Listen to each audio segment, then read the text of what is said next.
जय गुरुदेव। ब्रह्म कारणवाद। सृष्टि की रचना ब्रह्मा यानी विरंची करते हैं और शिव यानी हर संहार करते हैं। परंतु यहाँ पर सृष्टि का प्रभव शिवजी से होता है। ऐसा कहने से शिव या हर शब्द को परम शिव अर्थात ब्रह्मवाचक समझना चाहिए। सूत्र एक, अथातो ब्रह्म जिज्ञासा। सूत्र दो, जन्माद्यस्य यतः। ब्रह्म सूत्र के उपरोक्त प्रथम सूत्र में यह कहकर कि अब यहाँ से ब्रह्म की जिज्ञासा आरंभ होती है, दूसरे सूत्र में ब्रह्म को इस जगत का जन्मादि अर्थात सृष्टि स्थिति संहार का कारण बताया गया है। कारण दो प्रकार का होता है, प्रथम निमित्त और दूसरा उपादान। जैसे घड़े को कुम्हार बनाता है तो वह घड़े का निमित्त कारण है और उसको बनाने में जिन यंत्रों का प्रयोग किया जाता है वे भी निमित्त कारण ही हैं। परंतु मिट्टी जिससे घड़ा बनता है वह उसका उपादान कारण है। सामान्य दृष्टि से इस जगत के उपादान कारण जड़ प्रकृति के भौतिक तत्व हैं और वैज्ञानिक दृष्टि से भी कोई जड़ शक्ति जगत का उपादान कारण है। परंतु केवल जड़ तत्व बिना चेतन सत्ता का आश्रय लिए कार्य नहीं कर सकता। इसलिए ईश्वर जगत का निमित्त कारण चाहिए जो चेतन है। परंतु दार्शनिक दृष्टि से शंकर भगवत्पाद के अद्वैत मतानुसार ब्रह्म ही उस अभिन्न निमित्तोपादन कारण है, अर्थात वही निमित्त है और उपादान कारण भी वही है, अर्थात कुम्हार भी वही है और स्वयं मिट्टी भी वही है। ऋग्वेद में ब्रह्म का स्वरूप और सृष्टि क्रम। ऋग्वेदीय नासदासीय सूक्त में कहा गया है, उस समय ना असत था ना सत था, उसके सिवाय निश्चय पूर्व अन्य कुछ भी नहीं था। पहले तम हुआ, तम से छिपा हुआ वह सब लिंग रहित था, परंतु जल ना था।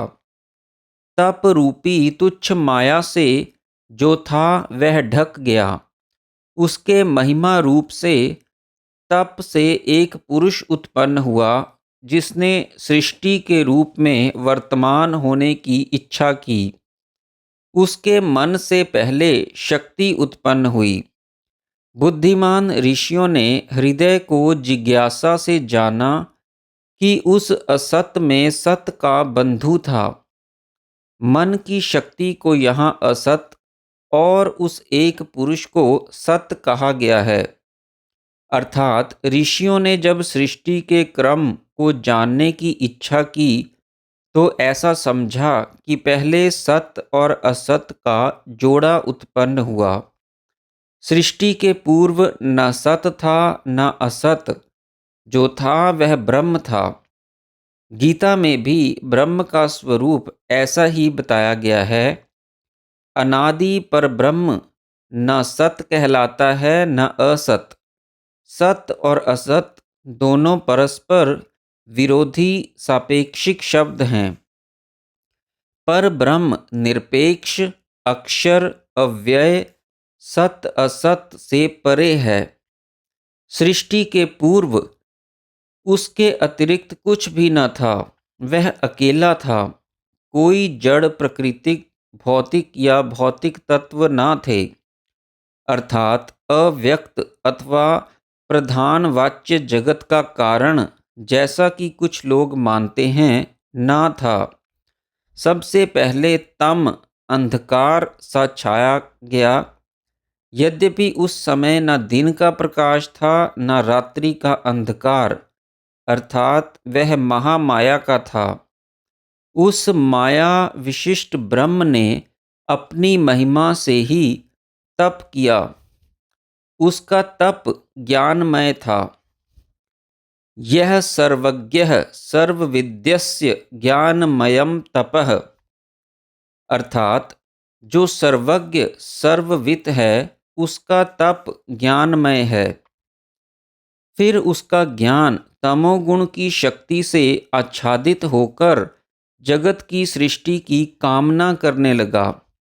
इसी स्वरूप को हिरण्यगर्भ कहते हैं।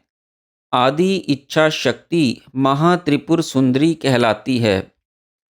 इच्छा का संकल्पात्मक कार्य ही मन है। कहा गया है संकल्पात्मकम मनः। उस मन के तेजोमय संकल्प से असत का जन्म होता है। संकल्प के साथ अहम अर्थात मैं का स्फुरण सत है और संकल्प का कार्य काम रूपात्मिका सृष्टि असत है। इनको सद्विद्या और असद्विद्या भी कहते हैं। इच्छा के पश्चात ज्ञान, तदनंतर क्रिया शक्ति सारे विश्व की रचना करती है। सद्विद्या को ज्ञान और असद्विद्या को क्रिया कहा जा सकता है। जो सत्वगुण और रजोगुण की प्रारंभिक शक्तियां हैं। यहाँ उपनिषदों के भी कुछ प्रमाण देने संगत हैं। तदैक्षत बहुस्याम प्रजा येति, अर्थात उसने इच्छा की कि सृष्टि बनाने के लिए मैं बहुधा अर्थात एक से अनेक हो जाऊं। स ईक्षत लोकान्नु सृजा इति, उसने इच्छा की कि लोकों की सृष्टि करूं। एवं स ईमान लोकान सृजन, उसने लोकों की सृष्टि की। स ईक्षाम चक्रे, उसने अर्थात परम पुरुष परमेश्वर ने विचार किया और स प्राणम सृजत, उसने प्राण की रचना की। जय गुरुदेव।